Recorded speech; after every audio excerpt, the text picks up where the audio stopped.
Selamat malam Sobat Renungan Malam Shalom. Terimalah salam hangat dari kami, HKBP Kernolong, HKBP tertua di Pulau Jawa. Sejenak sebelum kita beristirahat malam, marilah kita mendengar firman Tuhan. Sebelumnya kita berdoa. Allah Bapa di dalam Yesus Kristus, terima kasih atas penyertaan dan berkat-Mu sepanjang hari ini, di mana kami boleh bekerja. Dan di saat kami mau beristirahat pada malam hari ini, kami mau mendengar firman-Mu, ya Allah Bapa. Berfirmanlah Engkau, dan kami anak-anak-Mu mendengar. Dan di dalam Roh-Mu yang kudus kami dikuatkan melakukannya. Terpuji Engkau Bapa di dalam anak-Mu Yesus Kristus Tuhan kami. Amin.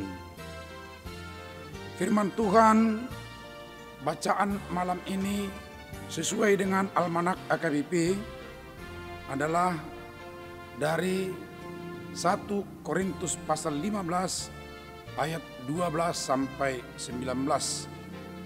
Dan yang menjadi ayat pembimbing renungan adalah dari ayat 19 yang mengatakan, jikalau kita hanya dalam hidup ini saja menaruh pengharapan pada Kristus, maka kita adalah orang-orang yang paling malang dari segala manusia.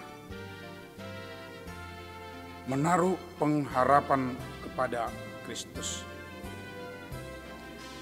Hanya dengan kata atau keadaan malang saja, itu sudah dihindari oleh banyak orang. Apalagi tentunya kalau disebutkan paling malang, itu pasti tidak akan mau. Benar kan?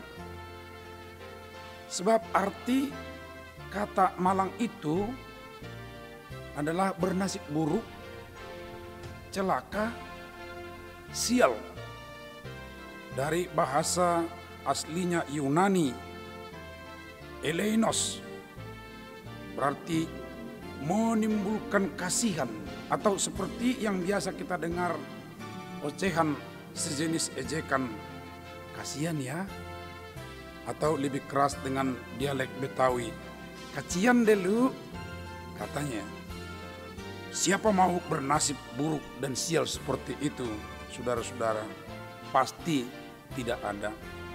Saya pun yakin bahwa dalam doa kita tidak pernah mengatakan beri malang kepada kami, melainkan kita akan berkata dalam doa kita, jauhkanlah malang dari kami. Ya, yang tentunya bukan kota Malang yang kita maksudkan di sini, sebab kota Malang itu ya bukan hanya saya yang suka, ya, tapi banyak orang suka. Tetapi yang dimaksudkan di sini adalah ya kata malang itu celaka dan sial, kiranya dijauhkan Tuhan dari kita. Melalui uraian Rasul Paulus pun dalam perikop ini tidak jauh beda dari keinginan kita semua, bahwa kita orang-orang percaya kepada Kristus sebagai orang malang, dan memang bukan orang malang. Namun di jemaat mula-mula ada sebagian orang tidak mengerti dan kurang percaya tentang kebangkitan Kristus dari kematian dan kehidupan kekal. Bagi mereka ini masih tertanya-tanya, bagaimana mungkin Kristus bangkit? Dan atas keraguan akan kebangkitan Kristus dari kematian itu, berarti tidak percaya juga tentang adanya kehidupan yang kekal. Jika demikian, apa artinya percaya kepada Kristus jika tidak percaya soal kebangkitannya dan juga kebangkitan bagi orang yang percaya kepadanya? Bukankah dengan mengikut Yesus harus menghadapi kebencian dunia? Bukankah dengan percaya kepada Yesus harus memelihara diri agar tidak tercemar dengan hal-hal keduniawian semata? Jika demikian benar bahwa jika dalam hidup ini saja menaruh pengharapan kepada Kristus, kita adalah orang-orang paling malang. Karena itulah ditegaskan, bukan hanya di dunia sekarang ini kita menaruh pengharapan pada Kristus itu, tetapi harus menaruh percaya pada kehidupan di dunia kelak. Menaruh pengharapan kepada Kristus bukan hanya dalam hidup sekarang, berarti mempunyai konsep hidup yang berbeda dengan manusia biasa. Bagaimana konsep hidup manusia biasa atau manusia secara umum? Garis besarnya, karena mereka memahami hidup sekarang berakhir sampai napas penghabisan saja, lalu kembali menjadi debu tanah, lalu tingkah lakunya pun hanya tentang soal-soal sekarang ini saja atau kenikmatan sesaat, serta mengutamakan hal-hal duniawi, tidak peduli dengan kehidupan sesama, tidak berpikir soal pertanggungjawaban di zaman akhir.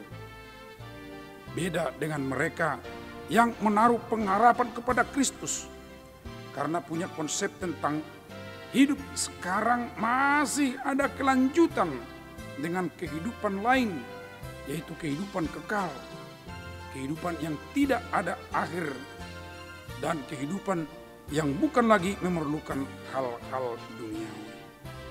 Tubuhnya saja pun berbeda dengan tubuh alamiah sekarang, menjadi tubuh rohani.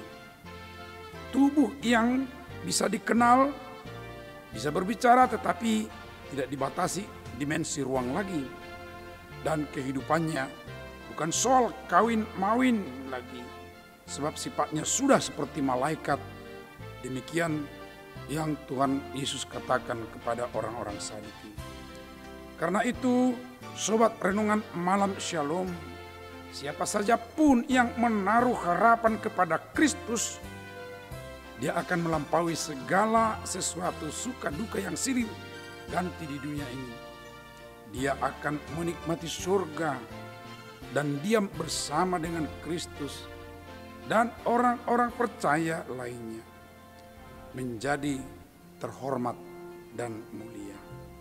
Dengan demikian sangat jelas bahwa orang percaya kepada Yesus Kristus adalah orang yang beruntung dan bersuka cita. Untung dan sukacitanya bukan hanya di dunia, tetapi utamanya di surga. Karena itu pastikan pada malam ini, saudara-saudara, bahwa harapanmu bukan hanya di dunia ini. Jika selama ini tidak melihat dan berharap jauh ke surga, sekarang berubahlah dan pastikan perubahan itu bukan hanya dalam kata saja, melainkan dalam sikap, tekad, dan karya. Amin. Mari kita berdoa. Ya Tuhan, teguhkan hati kami agar tidak salah memahami kehidupan ini seolah-olah kami hanya di dunia fana ini saja.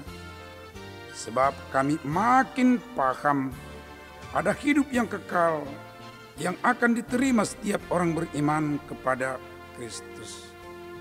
Tuhan, dalam istirahat malam kami, kiranya Engkau memelihara, memberkati kami, sehingga rasa capek letih sepanjang hari ini dipulihkan dan esok pagi kami segar kembali untuk boleh melakukan tugas pekerjaan kami. Berkati sertai saudara-saudara kami yang masih dirawat di rumah karena sakit. Beri mereka kelegaan ya Tuhan. Terima kasih di dalam anak-Mu Yesus Kristus. Amin. Anugerah Tuhan Yesus Kristus, kasih setia Allah Bapa, serta persekutuan dengan Roh Kudus menyertai kita malam ini sampai selama-lamanya. Amin.